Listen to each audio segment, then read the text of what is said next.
Hi friends, அனைவருக்கும் வணக்கம். இந்த வீடியோவில் இப்போ நீங்கள் என்ன பார்த்துட்ருக்கீங்க அப்படின்னா, ஃபெடெக்ஸ் கொரியர் வழியாக நாங்கள் வந்து எக்ஸ்போர்ட் பண்ண அந்த ஒரு ப்ராடக்ட். இப்போ நாங்கள் கரண்ட்டாக வந்து முரிங்கா ப்ராடக்ட், அதாவது முரிங்கா பவுடர் வந்து நாங்கள் வந்து ஒரு 2 பாக்ஸ் வந்து ஜமைக்காவுக்கு நாங்கள் வந்து இப்போது சென்ட் பண்ணோம். ஸோ அந்த நாங்கள் அனுப்பின அந்த ட்ராக்கிங் நம்பர் இருக்குல்ல, அந்த ட்ராக்கிங் ப்ராசஸ் இருக்குல்ல, ஸோ அதுதான் வந்து நீங்கள் இப்போது பார்த்துட்ருக்கீங்க. ஸோ ஃபெடெக்ஸ் வழியாக தான் நாங்கள் அனுப்பினோம். இப்போ கரண்ட்டாக பார்க்குறீங்க, நீங்கள் ஸ்க்ரீனில் பார்க்குறது வந்து அப்டேட்டட் டெலிவரி பெண்டிங்னு இருக்குது. ஸோ அப்போ எங்கள் சரக்கு வந்து இன்னும் யார்கிட்ட போய் சேரலை அப்படின்னா, பையர்கிட்ட வந்து போய் சேரல.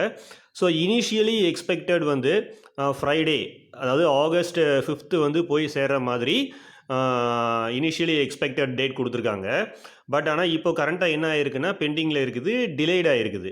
ஸோ நீங்கள் கீழே பார்த்தீங்கன்னா தெரியும் உங்களுக்கு, நாங்கள் அனுப்பின அந்த ஷிப்மெண்ட் வந்து டிலே ஆகிருக்குது.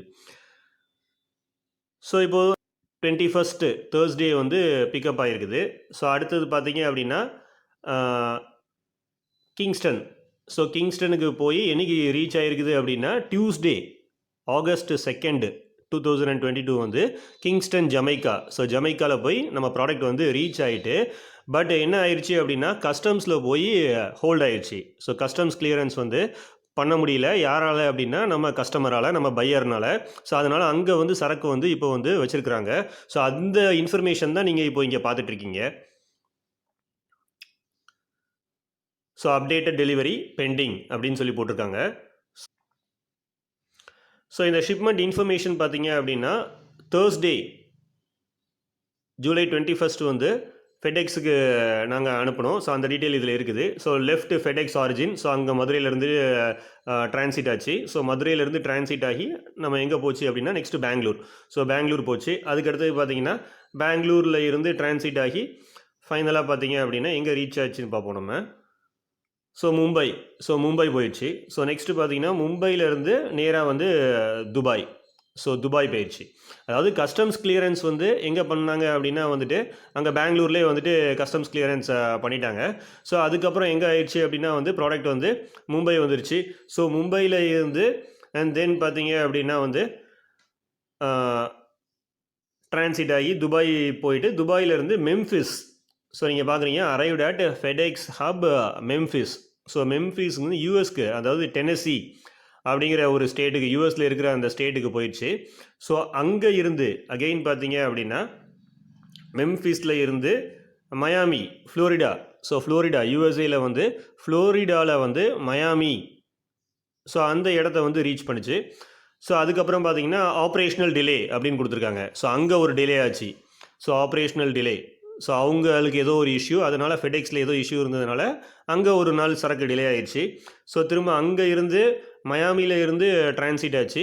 ஸோ டிரான்சிட் ஆச்சு பார்த்தீங்கன்னா ஃபைனலாக வந்து கிங்ஸ்டன் ஜமைக்காவுக்கு வந்து ரீச் ஆச்சு. பேக்கேஜ் அவைலபிள் ஃபார் கிளியரன்ஸ், அதான் நீங்கள் இப்போ பார்த்துட்ருக்கீங்க.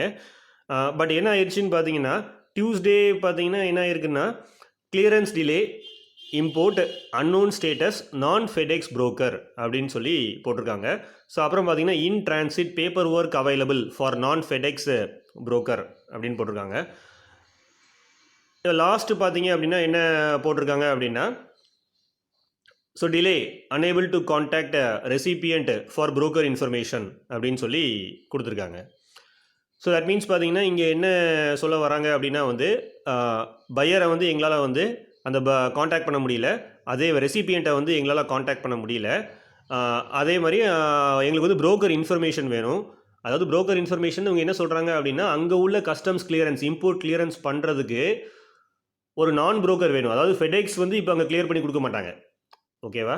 ஸோ நம்ம பையர் தான் என்ன பண்ணணும் அப்படின்னா அங்கே ஒரு புரோக்கர் அரேஞ்ச் பண்ணி அவங்க மூலமாக வந்து அவங்க பேப்பர்ஸ் எல்லாம் சப்மிட் பண்ணி கஸ்டம்ஸ் கிளியரன்ஸ் பண்ணி ப்ராடக்டை வந்து இப்போ வந்து எடுத்துக்கிடணும். ஓகே. ஸோ பட் அதை வந்து பையர் இப்போ பண்ணாததுனால இப்போ இன்னொரு அடிஷ்னலாக ஒரு 2 நாள் என்ன ஆயிருக்குது அப்படின்னா சரக்கு வந்து நாங்கள் அனுப்பின சரக்கு வந்து ஃபெடெக்ஸில் வந்து இப்போ வந்து வச்சுருக்குறாங்க அங்கே ஜமைக்காவில். ஓகே.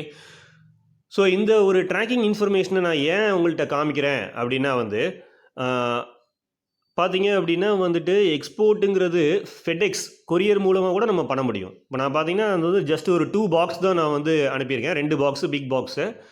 ஸோ டோட்டல் வெயிட் பார்த்தீங்கன்னா 54 கிலோகிராம். ஸோ ஒரு பாக்ஸோடைய வெயிட் வந்து 27 கேஜி. ஸோ 2 பாக்ஸ் நாங்கள் வந்து முரிங்கா பவுடர் நாங்கள் வந்து சென்ட் பண்ணியிருக்கோம். எங்கே அப்படின்னா வந்து ஜமைக்காவுக்கு நாங்கள் வந்து அனுப்பியிருக்கோம். ஸோ ஜமைக்காவுக்கு அனுப்பியிருக்கிறோம். நீங்கள் பார்க்குறீங்க அது வந்து கிட்டத்தட்ட ஏர் ஷிப்மெண்ட் தான். பட் இருந்தாலும் இது எவ்வளோ நாள் டிலே ஆகிருக்கு பாருங்கள். ஆல்மோஸ்ட் ஒரு 14 டேஸ் டிலே ஆகிருக்குது. ஸோ பொதுவாக ஏர் ஷிப்மெண்ட்டுங்கிறது ஒரு 5 to 6 டேஸ் 7 டேஸ்க்குள்ளே போயிடும். நாங்கள் வந்து அந்த இன்டர்நேஷ்னல் எக்கானமி அப்படின்னு சொல்லி கொஞ்சம் சீப்பானது ஃபெடெக்ஸில். ஸோ அதை நாங்கள் புக் பண்ணதுனால கொஞ்சம் டைம் ஆச்சு. பட் இப்போ பார்த்தீங்க அப்படின்னா சரக்கு அங்கே போயிடுச்சு. பட் இருந்தாலும் போனதுக்கப்புறம் பார்த்தீங்கன்னா பையர்னால் வந்து அதை வந்து எடுக்க முடியல. ஓகே, ஸோ இதுதான் நான் என்ன சொல்ல வரேன் அப்படின்னா, ஒரு இம்போர்ட்டராக இருந்தோம் அப்படின்னா நம்ம இப்போ வந்து இன்கேஸ் நம்ம பையர் மாதிரியே இங்கே இம்போர்ட் பண்ணுறோம் அப்படின்னா ஃபஸ்ட்டே நமக்கு தெரிஞ்சிருக்கணும். இங்கே வந்துச்சுன்னா நம்ம இந்தியாவுக்கு நம்ம ஒரு பொருளை இறக்குமதி பண்ணுறோம் அப்படின்னா இங்கே வந்துருச்சு, ப்ராடக்ட் இங்கே ரீச் ஆயிடுச்சு அப்படின்னா கஸ்டம்ஸ் கிளியரன்ஸில் என்ன கேட்பாங்க, என்ன டாக்குமெண்ட்ஸ்லாம் நம்ம சப்மிட் பண்ண வேண்டியது இருக்கும் அப்படிங்கிறத முன்னாடியே நம்ம என்ன பண்ணணும் அப்படின்னா நல்லா ஸ்டடி பண்ணி வச்சு அந்த ஷிப்பிங் ஏஜென்ட்டெல்லாம் பேசி வச்சுட்டு அதுக்கப்புறம் தான் நீங்கள் என்ன பண்ணணுன்னா நீங்கள் வந்து இந்த இம்போர்ட் எக்ஸ்போர்ட் பிஸ்னஸ்க்குள்ளே இறங்கணும். ஸோ இப்போ பையருக்கு வந்து அது தெரியாததுனால இப்போது அவர் என்ன பண்ணுறாரு அப்படின்னா வந்து அங்கே இருந்து இப்போ தான் வந்து புரோக்கர் அரேஞ்ச் பண்ண போகிறாரு. அரேஞ்ச் பண்ணி இன்னும் அந்த அவங்க கேட்குற பேப்பர்ஸ் எல்லாம் கொடுப்பாரு. கொடுத்ததுக்கப்புறம் அந்த சரக்கை வந்து அவர் வந்து எடுத்துப்பார்.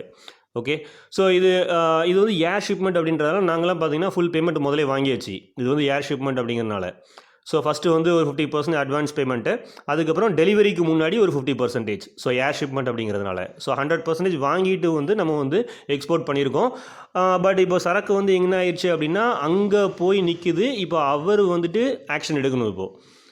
ஸோ அவர் எடுத்துருவார், புரோக்கரை அரேஞ்ச் பண்ணுவார். நான் எல்லாம் இன்டிமேஷன்லாம் நாங்கள் கொடுத்துட்டோம். ஸோ புரோக்கர் அவரை அரேஞ்ச் பண்ணி அங்கே வந்து பேப்பர்ஸ்லாம் என்ன வேணுமோ அந்த பேப்பர்ஸ்லாம் சப்மிட் பண்ணி கிங்ஸ்டன் ஜமைக்காவில் வந்து கிளியரன்ஸ் பண்ணி அவர் வந்து சரக்கை வந்து எடுத்துப்பார். ஸோ இது வந்து ரொம்ப ரொம்ப ஒரு முக்கியமான விஷயம். நான் இதுலேருந்து என்ன சொல்ல வரேன் அப்படின்னா, இப்போது இன்கேஸ் நீங்கள் வந்து அவர்கிட்ட பணமே வாங்கலைன்னு வச்சுக்கோங்களேன், அந்த பையர்கிட்ட பணமே வாங்கலை, இப்போ நம்ம வந்து சரக்கு அனுப்பியாச்சு, அங்கே போய் நிற்குது. இப்போ அங்கே வந்து கஸ்டம்ஸ் கிளியரன்ஸில் வந்து சரக்கை வந்து இப்போ விடாமல் ஹோல்ட் பண்ணி வச்சுருக்குறாங்க. இப்போது வந்து நீங்கள் வந்து உங்களுக்கு பணம் வந்து எப்படி கிடைக்கும் உங்களுக்கு? ஸோ நம்ம சரக்கு அனுப்பிட்டு நம்ம என்ன பண்ணுவோம் அப்படின்னா இங்கேருந்து ஃபுல்லாக ஃபியரில் உட்காந்துருக்கணும். ஓகேவா? ஸோ அந்த மாதிரிலாம் இருக்கக்கூடாது அப்படின்றதுக்காண்டி தான் இந்த மாதிரி ஏர் ஷிப்மெண்ட்லாம் பண்ணும்போது 100% பணம் வாங்கிடணும் ஃபஸ்ட்டே. ஸோ அது வந்து 50% அட்வான்ஸு இல்லை 30% அட்வான்ஸ் வாங்கிட்டு 70% வந்துட்டு பிஃபோர் டெலிவரி அப்படின்னு பேசிட்டு அனுப்பி வைக்கணும்.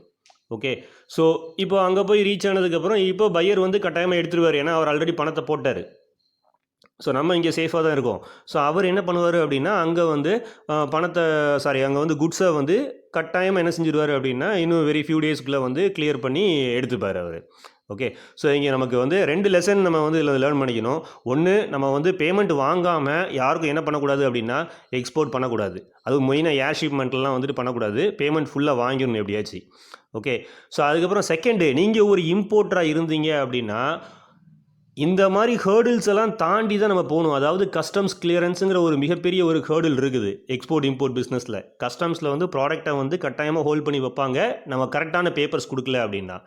ஸோ இந்த கரெக்டான பேப்பர்ஸ் என்ன அப்படின்றத நம்ம வந்து ஏற்றுமதி பண்ணுறதுக்கு முன்னாடியோ இல்லாட்டினா இறக்குமதி பண்ணுறதுக்கு முன்னாடியோ நம்ம என்ன பண்ணிக்கணும் அப்படின்னா நம்ம ஷிப்பிங் ஏஜென்ட்டை பேசி தெளிவாக இருந்துக்கிடணும். ஸோ அப்போது தான் என்ன செய்ய முடியும் அப்படின்னா நமக்கு வந்து சுலபமாக நம்ம வந்து ஏற்றுமதி இறக்குமதி வந்து கஸ்டம்ஸ் கிளியரன்ஸை தாண்டி, அதாவது குயிக்காக முடிஞ்சிடும். கஸ்டம்ஸ் கிளியரன்ஸ் வந்து இந்த மாதிரி ஒரு 3 நாள் 4 நாள் 5 நாள் இப்படி டிலே ஆகி இழுத்துக்கிட்டே போகாமல் வெரி இமீடியேட்டாக வந்து ஜஸ்ட் ஒரு 1 or 2 டேஸ்க்குள்ள உடனே வந்து கஸ்டம்ஸ் கிளியரன்ஸ் வந்து முடிஞ்சிடும். நம்ம வந்து பேப்பர்ஸ் வந்து கரெக்டாக கொடுத்துருந்தோம் அப்படின்னா. ஸோ அதான் விஷயம் தெரியாமல் என்ன செய்யக்கூடாது அப்படின்னா வந்து ஏற்றுமதி இறக்குமதியில் வந்து இறங்கக்கூடாது. ஓகே, ஸோ அப்போது இந்த எக்ஸாம்பிள் மூலமாக இப்போ நான் உங்களுக்கு லைவ் எக்ஸாம்பிளாகவே கொடுத்துருக்கேன். இப்போ நாங்கள் பண்ணுற அந்த ட்ராக்கிங் இன்ஃபர்மேஷனை வச்சு இப்போ கரண்ட்டாக நடந்துக்கிட்டு இருக்கிற அந்த ஒரு ஷிப்மெண்ட்டை வச்சு நான் உங்களுக்கு எக்ஸாம்பிள் கொடுத்துருக்கேன். கொரியர் மூலமாக எக்ஸ்போர்ட் பண்ண முடியும். அதை நீங்களே இப்போ பார்க்குறீங்க. ஸோ கொரியர் மூலமாக எக்ஸ்போர்ட் பண்ணுறது ஒரு பெரிய விஷயம் கிடையாது, பண்ண முடியும் நம்மளால். பட் விஷயம் தெரியாமல் நம்ம வந்து என்ன செய்யக்கூடாது அப்படின்னா ஏற்றுமதி தொழில் இறக்குமதி தொழிலில் வந்து இறங்கக்கூடாது. இந்த மாதிரியெல்லாம் டிலே ஆகும். ஸோ அதனால் வந்துட்டு நம்ம வந்து ரொம்ப கேர்ஃபுல்லாக இருக்கணும். இந்த மாதிரி டிலே ஆச்சு அப்படின்னா அங்கே பையர் என்ன சொல்லுவார், நம்ம இன்கேஸ் பணம் வாங்கலை அப்படின்னா அங்கே கஸ்டம்ஸில் ஹோல்ட் பண்ணியிருக்காங்கன்னா பையர் ஆக்ஷன் எடுக்க மாட்டார். ஓகேவா? ஏன்னா பணம் வந்து நம்மள்கிட்ட கொடுக்கல. அவர் பாட்டுக்கு ஃப்ரீயாக விட்டுருவார். அப்புறம் நமக்கு தான் நிறையா இஷ்யூ ஆயிரும். ஸோ அதனால தான் நம்ம முன்னாடியே என்ன செய்யணும்னா ஃபண்ட்ஸை ஃபுல்லாக வாங்கிட்டு தான் ஏர் ஷிப்மெண்ட் வந்து பண்ணணும் வெளிநாட்டுக்கு. ஸோ இதை நல்லா மைண்டில் வச்சுக்கோங்க. ஸோ ஏற்றுமதி தொழில் வந்து பெரிய லெவலில் தான் பண்ணணுங்கிறது கிடையாது. சின்ன லெவலில் இந்த மாதிரி கொரியர் மூலமாகவும் நம்மளால் வந்து எக்ஸ்போர்ட் பிஸ்னஸில் வந்து ஈடுபட முடியும்.